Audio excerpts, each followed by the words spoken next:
Yes then guys, how are you all doing? My name is Mossy and welcome back to my channel. Before we get into this video, I just want to say a massive thank you for all the continued support. I set myself a goal when I started YouTube just over a year ago. I wanted 1k subs by the start of FIFA 22. And we are on the verge of 2k subs. We're about 45 away at the time of recording this. So if you are new around here and enjoying this content, please do consider pressing that subscribe button. But in today's video, we're going to be checking out a super fun 30k team. So this is the team that I'm on about, guys. As you can see, it is pretty much a full Premier League side, minus this little hyperlink over here. But this hyperlink adds that little something extra, a bit of sauce to this team. But as it stands, I'm recording this on the 27th of September. So as of today, Ultimate Edition is now live. You can get your hands on the full game if you did pre-order the Ultimate Edition, and that means FIFA points. And that means the market is all over the place. Players are fluctuating left, right and centre. So a lot of these guys may be cheaper now, or they may be actually more expensive now and may drop when the full game comes out, so it could be even more affordable. This squad is for you guys that don't have too much coins to work with. You want that solid team to grind out division rivals, maybe even some squad battles. This is the team for you. So starting off in goal, we have got the glitch himself, Mr. Nick Pope. 6'6", 83 overall, need I say more. I bought him for 3.8k, but as it stands on the market, he is a lot cheaper than that. We're looking at about 2k coins as it stands, guys, which is crazy. There's no way this man is going to stay around that price bracket. Well, I say that. I honestly have no clue because the market is so all over the place at the moment. In the right back position, we have got Ryan Fredericks. This man is pure pace. That is about it. He doesn't offer too much more apart from the pace. Definitely a chem starter booster defending and physical, which is what I'll put on him. Agility is quite nice. The dribbling stats are decent. I'm sure he's going to be overpowered early game, guys, but it's mainly the pace that you're looking for with your fullbacks. The two centre-backs, we have got Nathan Ake and Davinson Sanchez. Now, these boys last year around were super meta early game. As you would have seen, a lot of centre-backs have had a massive pace increase. There's some insane cards you could pick up now for that mid to high premium, like 10k to 15k prices, and these guys don't quite fall into there, which is fine by me because they're pretty damn solid options. So Nathan Ake's 5'11", medium high, 2-star, 3-star. Very respectable pace. 80 acceleration is the main thing we're looking at here. That is going to be great. He's going to feel quick off the block. Awesome passing stats. Dribbling is fantastic as well. But most importantly, defending and physical is very, very solid. And this man is a 78 overall. Is currently going for almost this card. About 700 coins, as you can see. And that is the exact same for our boy Davinson Sanchez. Both of these guys right now are 1.4k combined.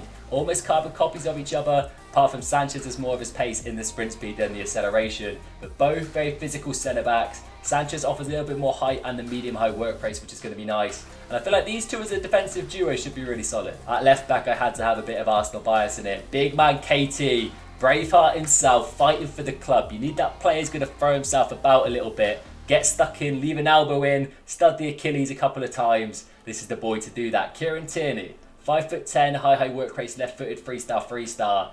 Look at that for a card. 80 overall. He's got that little upgrade from last year round. Crossing, passing, very, very nice. Going forward, he may find the back of the net with the shot power. It's the defending, the physical, and the dribbling. Super well-rounded, mid to high 70s across the board. And he's also got long throwing if you fancy a little Rory Delap moment. And this man is also currently discard value, guys. 650 coins. Unreal. So this whole defense, minus Nick Pope, who's about 1.5k, 2k, is going for discard, which is mind-blowing. So moving it up to the midfield, we have got a man who was in every single starter team last year. Musa Sissoko, medium-high, 6'2", had a little bit of a downgrade in some stats, mainly the pace department, but it still is very solid.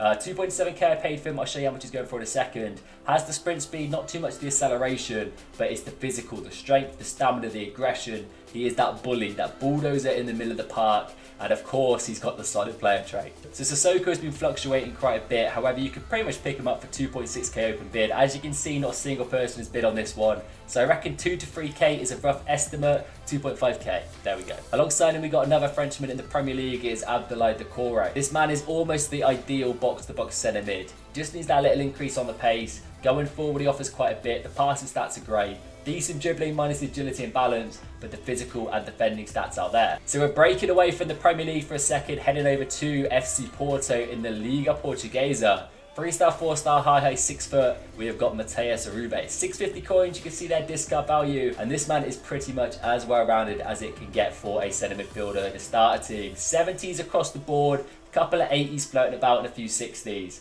Sensational. 93 stamina as well, I only just noticed that. Outside the foot shot trait, should be somewhat reliable in front of goal. Super well-rounded card for 650 coins. So moving on up to the front three, guys, we have got a man by the name of Adama Traore. This man is somewhat on the premium side for this team, but he's got 4-star skills and 2-star weak foot, high-low work rates, and he's 5'10".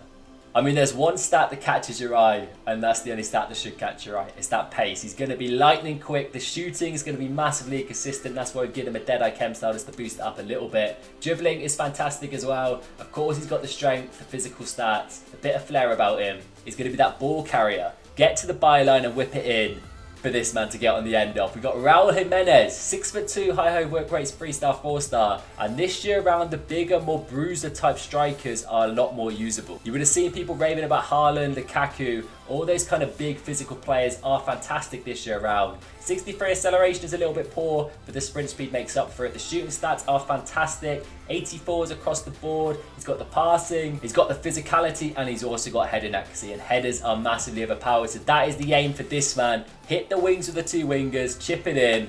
Raul's on the end of it. And we've also got flair outside the foot shot trait, and of course, power header. I almost forgot to mention that Adama Traore is going for about 4 to 5k at the moment, so very affordable. And Raul Jimenez, for an 83 overall, is going for 1k coins. And to finish off this team, we are back at FC Porto, and it is Luis Diaz, one of the first Team of the Week cards on this game. 13.250 he cost me. 5'11", high medium, 4-star, 4-star, and right-footed. And this card is fantastic. Absolutely fantastic. The pace is there. With the finisher chem style, we go up to pretty much 90s across most of the shooting stats, maxing out the dribbling and going up to 98 agility and 78 balance. This card is going to be amazing. The stamina's there as well. Decent passing stats and outside the foot shot trait. I'm insanely excited to give this man a go. For custom tactics, we've got balance 40-45, balance direct passing, 40 on the width for offense. We've got 6 players in the box, 1-1 for corners and free kicks, and we're playing a 4-2-3-1. Jimenez is the lone striker. Uribe's playing that kind of box-to-box cam role. Sissoko and Decore sitting, sweeping, bullying. And then Adama and Diaz either side with the pace, the power, driving down the line, whipping it into Jimenez. So what we're going to do is hop into some Division rival gameplay. I'm sat in Division 5 and it is getting insanely sweaty. I'm playing against the likes of Mbappe and Haaland every single game. And I'm still trying to adjust to the game. You know, I'm not quite there yet, I'm not too confident. But let's see how well this team hangs in Division 5 against some of the sweaty teams. So what are we up against this time round then? What are we saying? A bit of Timo, a bit of Renato. It's a very nice team. The Croy and Klosterman at centre-back. Jimenez is about to bully them. Let's do this, boys. So those of you watching this, guys, how are you finding the game so far? Are you enjoying it? It is very different to FIFA 21. I know it takes a little bit of getting used to, but it is a lot more satisfying, this gameplay. Goalkeeper's obviously a bit ridiculous. As I say that, Tierney's Bomberclotted Diaz. But obviously there will be patches, there will be fine-tuning going on, so we'll see if they adjust that. But overall, I'm enjoying it. The more I play it, the more I want to keep playing it. That's kind of the mindset I'm in. But obviously it's still going to take a little while to get used to as I get absolutely spun. But Nick Pope comes in clutch.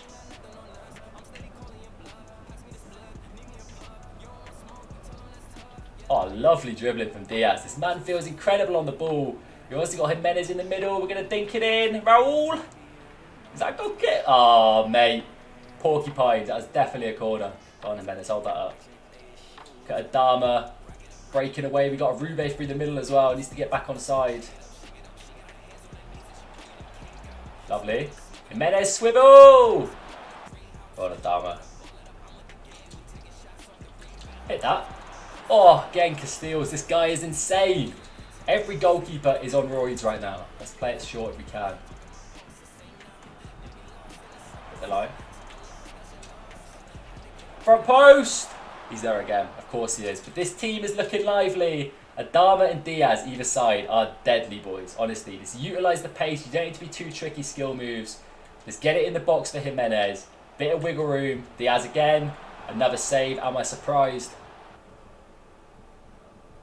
The core rate as well. 60 odd sprint speed on that man.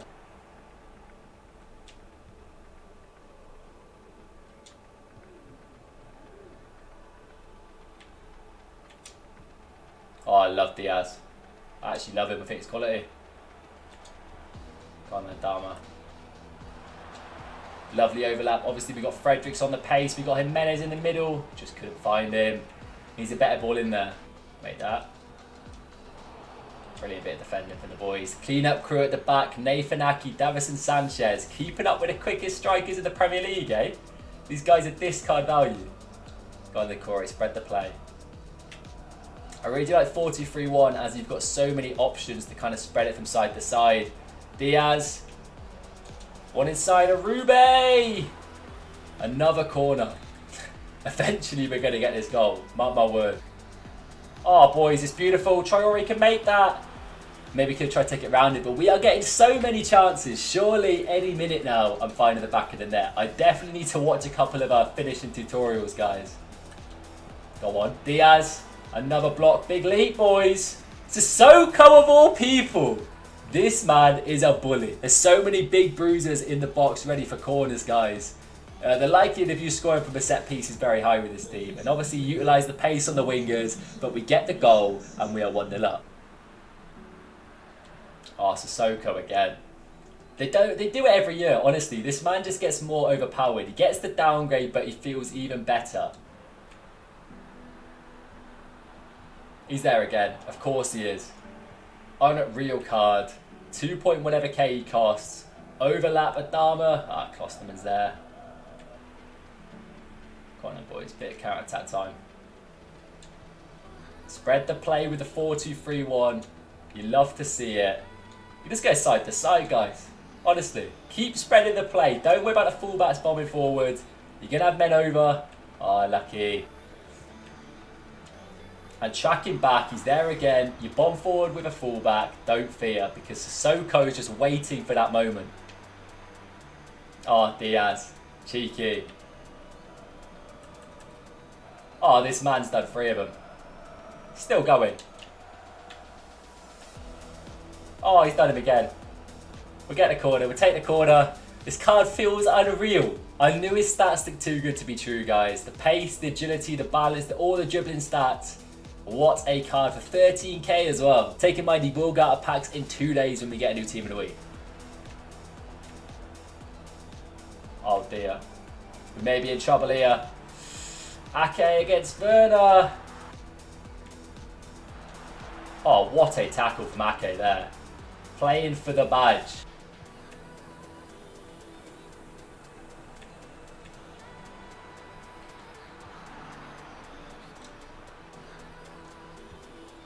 Oh, what a pick. Go on, Adama. That pace to burn. You got pace to burn, lad. All the way back across! And it's a Rube. Sweat Central. I'm getting FIFA 20 FUT Champs flashbacks. Adama Traore with the assist. Who would have thought it? So overall domination from the boys. 3.0 expected goals. 58% possession. We had shots. Castiles definitely got man of the match. Is that way of checking that? There's no way in a million years he didn't. 8.3. I knew it. It's not quite man of the match, but how many saves did he make? Is there a stat for this? I don't think it's going to tell me, is it? He made 8 saves. Castiles. That's insane. But overall, this team was so much fun to use. This midfield 3 is sensational. Sissoko to Corey, considering they'd pretty much discount value. Top tier box-to-box centre mids. Sissoko's still overpowered as ever, guys. The defence was fantastic. Ake. This man made some insane interceptions, and of course the goalkeeper's quality. Fullbacks, basically pace. Fredericks definitely could be upgraded. Probably the point of call when it comes to upgrading a team, I would definitely recommend a right back. Get Fredericks out. Maybe a more agile striker if you're not getting on with Jimenez, but he did a solid job for me. But the main 2 standout boys is Diaz and Adama. These guys are unreal. Obviously, we didn't get too many shots of Adama, so we couldn't really test the inconsistent shooting. But going forward, just the pace, the power to beat players. It's almost like your opponent sees him and is immediately, it's like a placebo effect. He knows he's going to get done and spun and put down. Because his quality, he's an absolute bulldozer of a winger. And Diaz, unreal card. For the stats that he's got and the price that he is, 13.25k, it's an absolute steal. I can only see him going up in price. The only issue is the links. But obviously you can get a nice hyperlink to Irube and then kind of filter in a team around them. That's maybe what I'm looking to do. Irube looks quality. Just make sure you use like a formation. Where is it? The regular 4-3-3 here. He's got the 1 hyperlink. You can have 2 dead links. Make sure you got green links around and you're dreaming. Anyway, guys, I've been Morsey. I hope you enjoyed as always. If you did, please drop me a like on this video. Leave me a comment. Let me know which is the most overpowered player you've used so far. I'm excited to know. And until next time, take it easy and I'll catch you very soon.